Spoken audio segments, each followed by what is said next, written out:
Dulu saya masih IAIN. Katanya basisnya justru di IAIN. Saya masih gak paham itu siapa yang menghembuskan itu dan kenapa basis. Mungkin barangkali tudingannya karena Panji Gumilang adalah ketua alumni. Tapi kan di alumni itu organisasinya ada yang dari PMI, ada yang dari HMI. Jadi kira-kira supaya tidak terjaring oleh NI, mahasiswa-mahasiswa itu masuk PMI atau masuk HMI. Baik pemirsa, itu nasihat mereka berdua. Saya mau ke Pak Hamidan sebagai Majelis Ulama. Katanya Majelis Ulama udah meneliti ini dan kemudian terakhir juga udah mengeluarkan pernyataan. Sebenarnya bagaimana sikap Majelis Ulama atas NI ini? Ada dua entitas ya. Yang pertama itu Ma'had Az-Zaitun, yang kedua ya NII KW 9. Ini dua hal yang berbeda atau dua hal yang berhubungan? Dua hal yang berbeda, tapi ada relasi. Ya, satu sama lain. Relasinya bagaimana? Az-Zaitun itu sampai hari ini itu sebuah pesantren yang saya kira luar biasa. Arealnya itu ada 1.200 hektar. Ada masjid terbesar di Asia Tenggara dan sebagainya. Sebenarnya bagi umat Islam membanggakan itu. Nah, kita meneliti dari segi kependidikannya. Kependidikannya sebenarnya tidak ada masalah.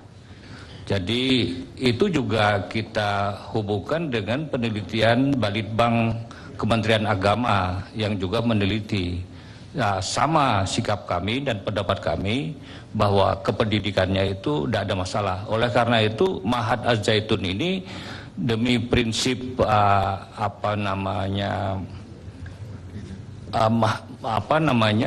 kesejahteraan atau maslahatul ummah ini harus diselamatkan. Zaitunnya. Nah, sedangkan NII ini memang dalam penelitian kita itu dia pemahamannya tentang agama itu menyimpang. Ya, seperti tadi banyak dikatakan, dia di luar kelompoknya itu kafir.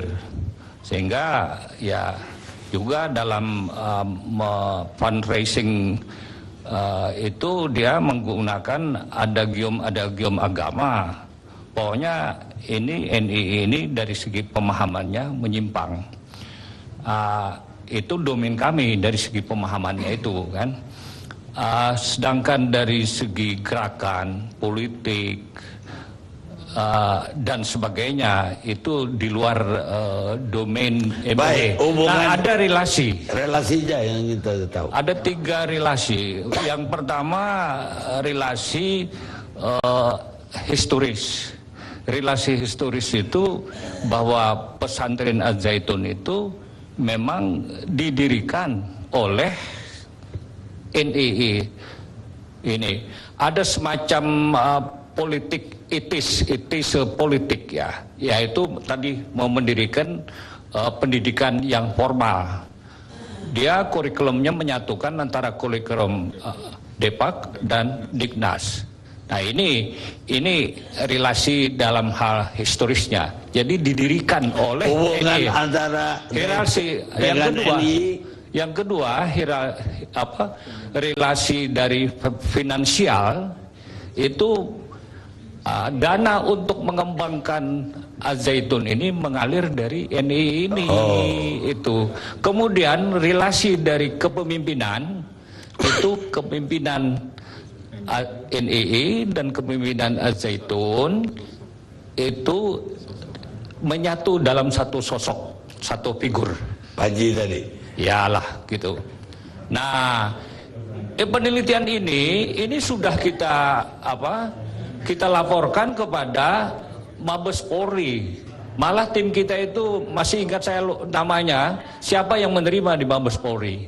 Itulah yang saya katakan sampai hari ini sejak 2002 itu tidak 2002 itu tidak ada tindak lanjutnya dari Mabes Polri. Baik Pak,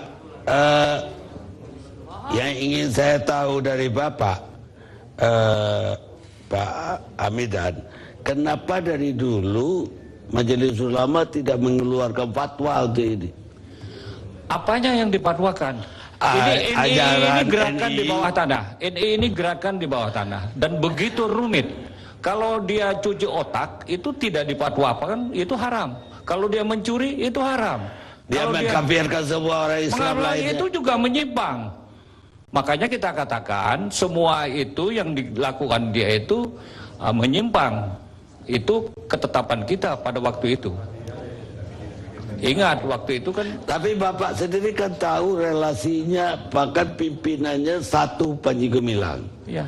Finance-nya juga dari NI. Itu kita laporkan kepada aparat, kita laporkan kepada Mabes Polri ketika itu. Bukan kita yang menindaklanjuti. Pak Abu Umar ada jawaban? Umar Abduh. Ya, Umar Abduh. Jadi apa yang disampaikan Pak Hamidan itu benar setengah, tidak benar dua, begitu. Apa nggak benarnya? Ya, yang disampaikan ke Mabes Polri tidak ada. Bagaimana seorang petugas dari MUI memberikan laporan tidak ada note rilis penerimaannya. Bukti LB-nya tidak ada. Kalau kami diproses, jelas diproses oleh Mabes Polri. Nah, kita ingin tahu MUI itu sudah ada tindak lanjutnya, jawaban dari MUI, ya, dari itu Polri. kan soal pengaduan, soal yang dia bilang tadi bahwa dua entitas tapi satu kepala. Jadi pengajaran yang ada di mana itu di Zaitun itu tidak ada yang menyimpang. Tidak menyimpang itu di waktu masih kelas 1 dan 2. Kelas 3 kami membuktikan. Jadi sudah ada doktrin-doktrin yang ada di luar itu sama diajarkan di sana. Doktrin NI NI-nya. Ini yang tidak diketahui oleh MUI karena MUI mengurusi kelas 1. Kurikulum kelas 1 ya memang seperti itu, kurikulum yang resmi. Ini agak membingungkan karena Panji Gumilang pun mengatakan MUI tidak pernah meneliti ke situ. Yang pernah itu Departemen Agama. Tidak benar. Karena kita meneliti itu apa sumber informasi atau responden kita itu mantan anggota dan pengurus NII, santri, guru-guru dan dosen dari Az-Zaitun. Kita juga dosen atau pelatih dari pelatih pertanian terpadu namanya di sana.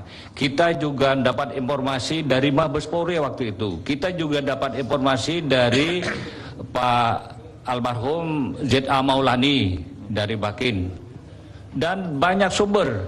Kita juga itu dari Sikat misalnya, kita juga dari mendengar dari Pak Taufik Hidayat. Pokoknya informasi itu banyak sekali kita kumpul.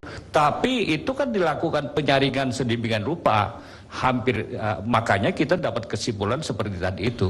Bukannya saya maksudkan itu kalau Ahmadiyah kan MUI cepat bilang bahwa itu Ahmadiyah itu jelas, Ahmadiyah tapi itu jelas. Ini ada. Kok nggak ada pernyataan dari MUI? Bukan yang mau difatwakannya itu apa? Saya tanya. Lah, tadi banyak sekali rakyat Indonesia yang mau difatwakannya itu apa? Merasa ditipu, merasa ini gerakan di bawah tanah ini gerakan di bawah tanah. Pemahamannya. Ya. Pemahaman keagamaan, akidahnya, syariahnya, akhlaknya, semua itu ada. Pemahamannya dalam penelitian kita itu sudah dinyatakan bahwa pemahamannya itu menyimpang. Iya, dan itu kita laporkan. Kita umumkan itu. Tapi kenapa tidak ada fatwa bahwa itu menyimpang, sesat, dan karena itu harus dibubarin? Ya, bukan begitu, Pak. Ini gerakan di bawah tanah, kan? Gerakan ini di bawah tanah, tapi korbannya udah di atas tanah, Pak. Korbannya itu adalah karena pemahamannya yang keliru itu sudah kita fatwakan itu menyimpang. Ada itu fatwanya itu. Ini kapan fatwanya Bapak keluarin? Ya saya gini ya.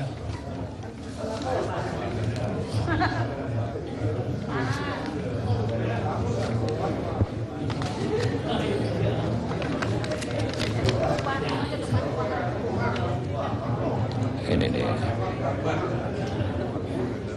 Mana tadi itu? Belum ada. Ada. Di sini ada.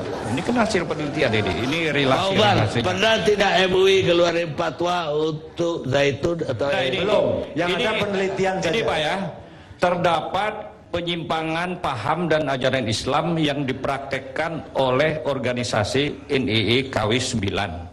Penyimpangan-penyimpangan yang terjadi antara lain dalam hal mobilisasi dana yang mengatasnamakan ajaran Islam yang diselewengkan, penafsiran ayat-ayat Al-Quran yang menyimpang dan mengkafirkan kelompok di luar organisasi mereka. Ya ini, ya tapi bukan fatwa toh. ya itu fatwanya bahwa ajaran-ajaran mereka itu menyimpang. Iya, itu laporan Bapak. Nah ini laporan yang kita sampaikan ke Departemen Agama dan ke Mabes Polri. Baik. Ya. Saya kira udah cukup clear. Saya mau tanya Saudara Pohat, Ramadan Pohat. Bung Ramadan, ini Golkar, Demokrat, kita juga guna Golkar hari ini juga dituduh terlibat ini. Jadi tidak hanya pemerintah Orde Baru, tapi dua partai besar sekarang ini ada hubungan dengan Zaitun dan NII. Yang pertama soal NII, saya kira kita sudah clear di sana ya, bahwa NKRI sudah harga mati, bahwa Pancasila adalah ideologi negara. Clear di mana maksudnya? Clear dalam pengertian bahwa kita tidak menerima ideologi apapun di luar dari Pancasila, dan negara kita ini bukan negara agama, dan kita itu adalah negara kesatuan Republik Indonesia. Dan kemudian kalau ada kekuatan, gerakan, aktivitas atau apapun organisasi yang mengubah arah negara kita ini menjadi di luar dari Pancasila, berarti itu adalah musuh rakyat, musuh Demokrat, musuh Golkar, dan musuh semua partai yang ada. Jadi menurut Anda membantah Demokrat terlibat? Bagaimana? Ada membantah Demokrat terlibat di dalam organisasi ini? Begini, kalau tentang Zaitun ya, pesantren tersebut, memang pengurus dari Dewan Pimpinan Pusat Partai Demokrat ke sana ya, Ketua Umum Partai Demokrat, Ca Anas, dan kemudian juga Sekjen Mas Ibas, dan kita pengurus ada berangkat ke sana. Dan di situ kita datang disambut dengan lagu Indonesia Raya dan berbicara tentang Ketua Umum Anas Urbaningrum berbicara soal tentang karakter bangsa, tentang pembangunan perdesaan, tentang pertanian dan sebagainya. Demikian juga Panji Gumilang di sana. Kami tidak melihat ada satu hal pun yang membuat kami harus fobia ataupun antipati terhadap Zaitun tersebut, begitu. Jadi tidak ada masalah sebenarnya di sana. Dan satu hal, bahwa Al-Zaitun itu kan bukan pesantren terlarang, bukan organisasi terlarang. Belum terlarang lah. Bukan belum terlarang, bukan terlarang. Dan kemudian kalau ya justru Ca Anas bilang bahwa dalam satu kesempatan lagi, misalnya ada kesempatan, akan ke sana, dan saya juga akan ikut ke pondok pesantren Al-Zaitun. Ramadan, Pak Imam, saya ada yang perlu clear ini. Semua pejabat kita yang ke sana merasa bahwa dia itu Pancasilais. Apa ada kamuflase ketika pejabat datang nyanyi Indonesia Raya, Pancasila di mana-mana, kemudian setelah pergi lain lagi yang diajarkan? Jadi memang inilah lembaga pendidikan itu sudah dijadikan alat gitu. Yang pada waktu tahun 98 kami itu sidang kabinet. Terus sidang kabinet, betul. Pada waktu Al-Zaitun itu akan diresmikan. Nah, pada waktu itu hasil sidang kabinet itu